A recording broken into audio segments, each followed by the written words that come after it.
नमस्कार मंडळी. आज आपण कोवळ्या फणसाची भाजी बनवणार आहोत. यासाठी पहिल्यांदा मी तेल थोडं लावून घेणार आहे विळती आडाळ्याला, आपल्या विळतीला किंवा आडाळ्याला सुद्धा बोलतात इकडे. आणि तेल लावल्यानंतर जो चिकटपणा आहे ना, तो फणसाच्या मधल्या पावचा तो त्याला चिकटत नाही आणि डिंकसुद्धा हाताला आपल्या लागत नाही. अशाप्रमाणे सोलून घ्यायची. हिरवी बाजू काट्याची आहे ती आपण बाजूला करणार आहोत आणि मधला पाव अशाप्रमाणे मी साफ करून घेतलेला आहे फणस. आणि हा पटकन होण्यासाठी मी कुकरला शिजवून घेतलेला आहे बघा.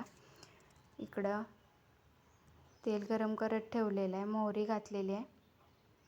मोहरी आणि जिरं घालून मोहरी आपली बारीक झाल्यानंतर गरम चांगली भाजल्यानंतर आपण त्याच्यात कढीपत्ता घालून घेणार आहोत.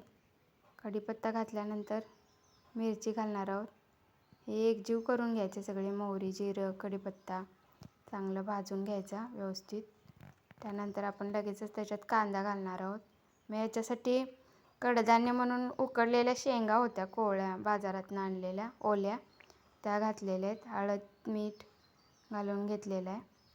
एकजीव करून घ्यायचं चांगलं व्यवस्थित. आणि थोडं हिंग पण टाकून घेणार आहे मी याच्यामध्ये चव येण्यासाठी भाजीला.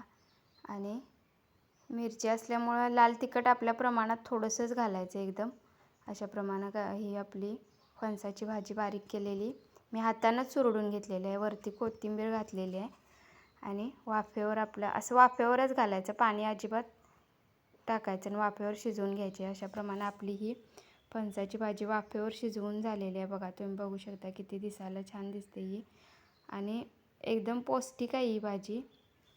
याच्यामध्ये आपण कोवळे शेंगदाणे वापरलेले आहेत ओले, त्याच्यामुळं भाजीला आणखीनच चव येणार आहे आपल्या. ही भाजी नुसती खाल्ली तरी पण खूप छान लागते. आज आम्ही केलेली आहे तांदळाची भाकरी. सकाळच्या नाश्त्यामध्येच ही भाजी बनवलेली आहे. तांदळाच्या भाकरीबरोबर ही फणसाची भाजी दिसायला एकदम सुंदर दिसते. तुम्ही बघू शकता. कॅमेरा थोडा हालत आहे, सॉरी. कशी वाटली फणसाची भाजी नक्की सांगा.